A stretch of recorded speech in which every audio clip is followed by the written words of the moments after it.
What is good, YouTube? It is your boy Twice as Well back with another video, man. As you can see by the title, I'm gonna tell y'all my opinion, my review, and my thoughts about When They See Us. When They See Us is a documentary on Netflix about the Central Park Five uh, and the jogger case that happened in April of 1989, I think. If you haven't seen it by now, you must live under a rock because it's on all the social media, all people's pages, you know what I'm saying? But it's a 4 episode series of what happened, the people that are involved, the trial, and the aftermath of the trial. So, a group of 5 kids, the Central Five, whatever. Raymond Santana, Kevin Richardson, Antron McCray. I'm reading this off my computer right now, but Antron McCray, Yusuf Salam, and uh, Corey Wise. So those are the 5 people. So in the beginning, in season 1, all of them were headed to Central Park. They said that there's gonna be everybody was running towards Central Park.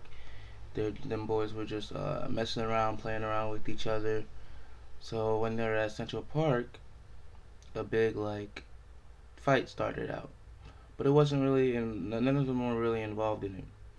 And then the cops came, and that's when all 5 of them started running away. They started doing the dash. They were like, "Oh heck, I'm not even part of anything." So anyway, they started running away. Eventually, the cops caught Raymond Santana, Kevin Richardson. Uh, they only caught those 2.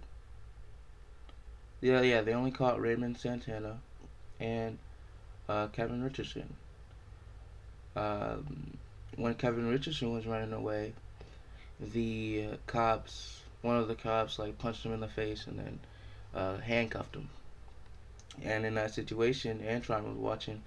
Antron McCray was also running away, but he hid in the bushes and he was watching Kevin get beat up by the cop. And Yusuf Salam and Kerry Wise and Raymond Santana, or no, not Raymond Santana, Yusuf Salam and Kerry Wise, they escaped, they got away, and Raymond Santana got caught. Raymond Santana is a sort of a Mexican. They call it. He's like a Mexican and a little African American mix, but he's Mexican. They just identified him as black. I don't know why, but everybody else is black. So then, in episode 1, so the rape case that was alleged to happen. So, and that same night, the reason why the police were out there that same day, was that because there had been a rape that was found. There had been a rape case that was found. So a female jogger was jogging that same night in the Central Park, but in a whole different area, and somebody had raped and almost killed her. So that's how the cops got called, and that's how all of them got arrested. So fast forward to when Kevin Richardson and Raymond are in jail. They're questioning them now. So the how they get Antron McCray and how they get Yusuf Salam, or first how they get Antron McCray. They just somehow find his house, and they ask him if he was there, whatever. Yeah, they ask him to go to the police office because of the alleged rape allegation. So he goes to the police office, and then they have those 3 in custody. Okay, so while they're in custody, the detective or whatever, some white lady, whatever, the detective upon the situation, she wants the rape case to be solved because she's tired of everybody getting raped, even though there have been a whole bunch of other rape cases before. But she's tired of everything, and she wants to know. She wants to know who's behind it. So she wrongly and fakely switched up the times that the the jogger was running and that the boys were in the park, and there were two different areas. There are two different whole different areas of the park. So now she she basically says that she matches up the time frame that they're in the park and where the jogger was jogging, even though there are two different parts of the park and they weren't even in the park at the same time. But anyway, she basically plants that. She basically tries to, and then she like moves the time back to when the jogger was actually running, and yeah. So then, um, she basically she tells the cops to interrogate all five of them, and basically she tries to make them confess to other people. Like she basically makes them confess all on each other, if that makes sense. To confess all on each other and make them say that they weren't doing the rape, but they saw somebody else doing it. So basically, she makes them basically it seem like they're all in the rape charges. Like they're all in the rape situation. So all five of them are raping her, even though. So she like manipulates them basically, and how they try to persuade this is that the cops like they torture them with interrogating them for like 5 hours, 6 hours, whole days without any food. And so all the cops tell them, they say, if you want to get out of here, you have to tell us what they want. You have to tell us what we want to hear, and you have to sign a paper saying that you said all of these things, and you have to record a videotape for you to go home. Tell me, that's so. Mind you, all of them said they didn't do it, and they didn't. None of them were there at the scene. They don't know anything about this case. But for them to go home, they just told them what they wanted to hear, and that's how they formulated all the. That's how they formulated the case. That's how the white women formulated the case. So then, they didn't end up going home, which was terrible. Like they didn't. The cops didn't fulfill unto their promises. So then, um, so how Yusuf Salam and Kerry Wise got into play. So they were getting their out from the barbershop, and the cops were on the other side of the barbershop. And then Yusuf Salam, he goes up to the cops to see what was happening. Well, he didn't say anything to them, but he just wanted to get a closer look. And then after the cops like saw them, or they didn't see them yet, but Corey Wise said Corey Wise said to his friend like Yusuf that we need to go, like we don't want any part of that. So then the cops looked at them, see that they're running away, and they fit the description of what they were looking for, and they grabbed them. Like, come on, bro. Like, I know this is supposed to be like a. This situation is very hard, especially in 1989. Shout out to those who got interrogated and everything that happened there. But if being realistically, in my opinion, if Yusuf had never like went up closer to the cops, those two would have never like been in that situation. But it's like it's whatever. Like you can't. I guess I can't really say that. I don't know. I don't know what exactly was happening because the movie may the movie may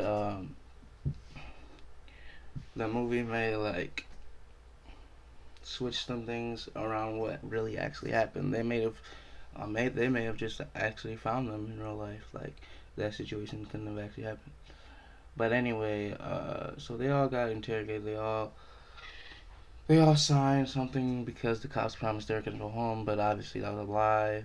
And they basically put all the rape on each other, and then the detective made it look like all five of them were raping the person at the same time. So the court date comes along. Court date comes along, and they basically. I'm gonna just tell you this right now. They're all found guilty. I'll just tell you that right now. So the court was like, it was whatever. And then, so the aftermath. So eventually, um, the four kids were got out on bail, and so they're on probation. So they had to find a job or whatever. It's very hard to find a job because now on their record, their record is they're registered as a sex offender. So nobody wants them as a worker if you're a registered sex offender. But so Kevin Richardson and Sean McRae and Yusuf Salam, they find a good they find a job, okay, and then Raymond Santana is having a hard time finding a job. I don't know why it's different regarding them three and Raymond, but Raymond Santana has a hard time finding a job. So he has this one girl, he has this girlfriend. So in order to support the girlfriend, he goes into drug dealing to get money, which is the wrong way to go. You're just asking yourself to go back in jail. So the cops caught him dealing drugs and they sent him back to jail. Now he's back in jail. So now that all that's happened, they still haven't got justice for what they deserved. And in order for them to get a job, they have to admit that they raped the girl, but they're not admitting that. So they're like hindering.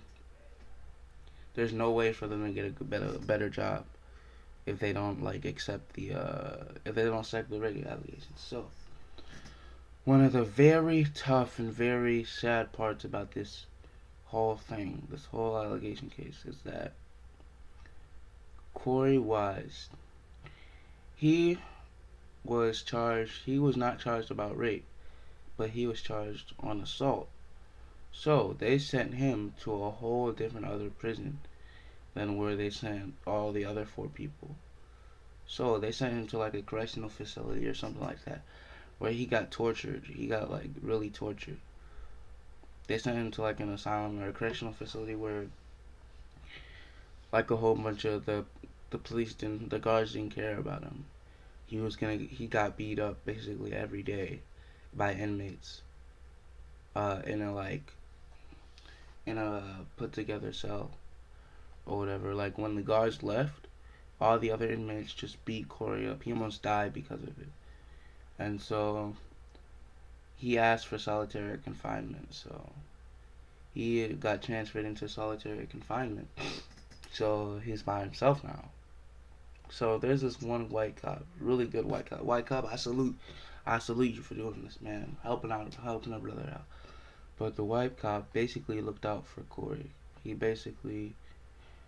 took care of Korey. He gave him food. He gave him things from the outside world that other people didn't really get. And he knew, the white cop knew that. He said it in the movie. He said, if this were my son, I wouldn't want my son to be treated like this, knowing that he was accused of something that he didn't do. And the white cop knew that he didn't do it.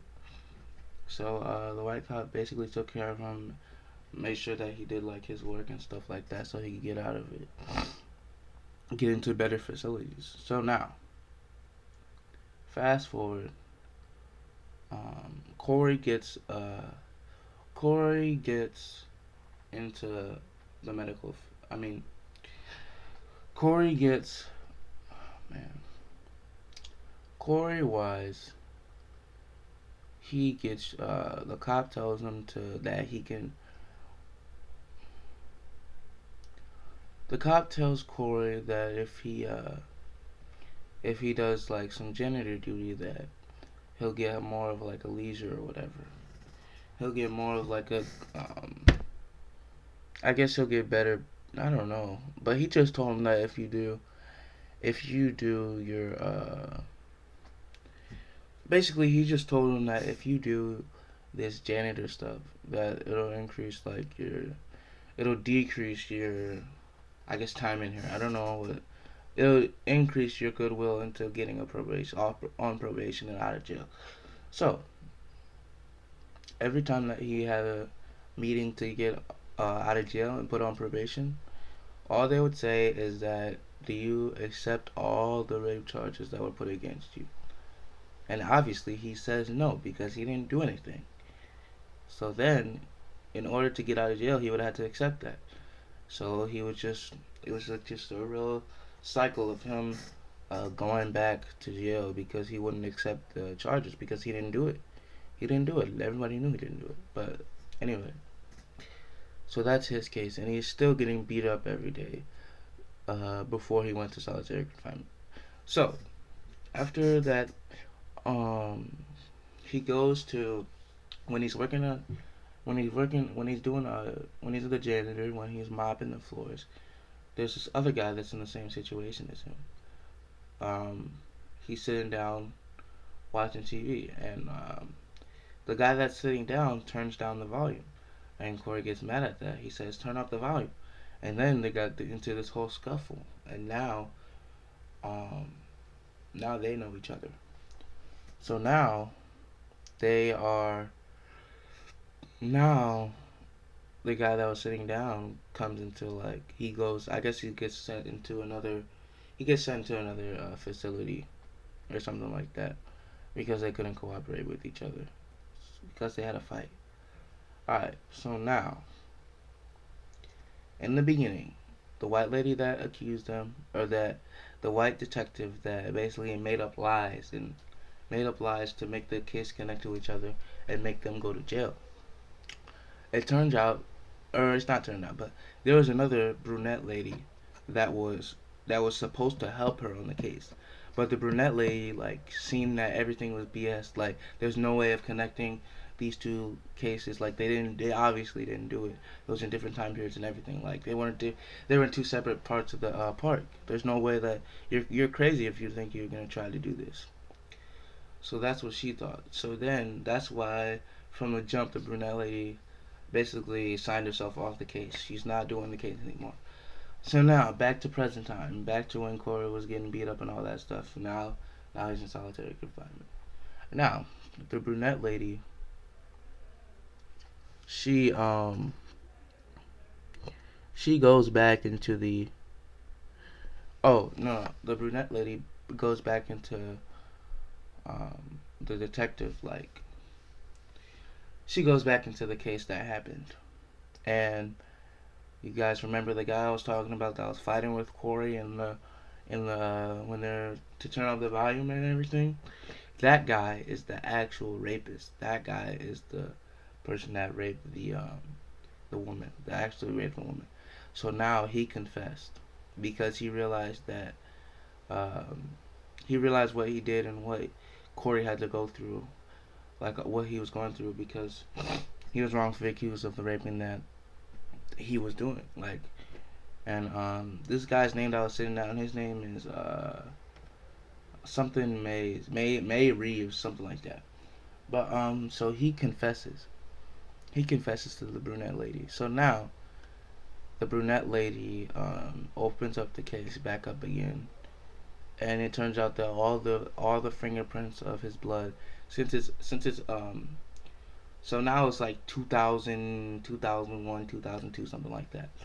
So now since technology has heightened, and because back in 1989 technology was not good, they couldn't do like fingerprints on something like that. So now they scan for fingerprints upon like the blood on the shirt, like the shoes and everything that she was wearing, and it all matched. It matched the person that confessed DNA. So now she opens back up the case. Um, she brings up all these points, and they so now she now basically so now uh, all of the five who were there were basically charged free of all of their allegations. Corey is let out after all he suffered. Um, Corey is let out. Yusuf Salam is let out. Well, they're already let out, but they're free from their allegations. So now they can live their life however they want to because now they're free of allegations. And as well, they were given like I think like $41 million in like settlement for being accused of wrongdoing. So they began to live their life after that. And that's basically what happened in the Central Park Five case. It's a really really bad story because they had to overcome so much of something that they didn't even do. And mind you, they're black. Like that's a typical black case in back then because they're looked at as like always doing wrong and always being the vicious person out. So that's a really tough um that's a really tough story, man. If y'all haven't watched it, make sure you watch it because there's some things that I probably missed, but I just said like the overall consensus of the story. And let me know your thoughts. I feel like personally the prosecutor in the beginning that had made everything up, I feel like she should be in jail. And because that's like terrible. How you gonna just make everything up to ruin 5 people's lives like that? Like Corey almost died because of that. People got judged for the rest of their life. That's messing up with someone's life, which is really it's terrible. So I feel like she should be in jail right now.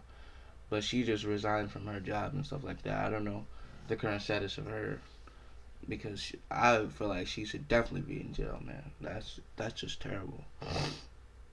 But anyway, man, let me know what you guys think in the comments, man. It's a really good film though. I suggest you to watch it. It's called When They See Us. If you guys don't have Netflix or if you don't have a movie plug, I suggest you on your phone. Go on your phone. It doesn't matter what phone. Go to the Safari or Google Chrome or whatever you have. Go to your internet browser. Search Bobby Movie HD, and once you get there, um, click on the Bobby Movie HD site. It's also called Koto Movies, COTO Movies. That's another alternative for it. You scroll down, and then you go to like iOS or Android, and you press install. So then, once you go down, if you tap on the app, it says it doesn't trust your phone or whatever. So then you go to your settings, you go to general, and then you go to like VIP management, something like that. Or hold on, let me see it right now. Let me see where my phone at.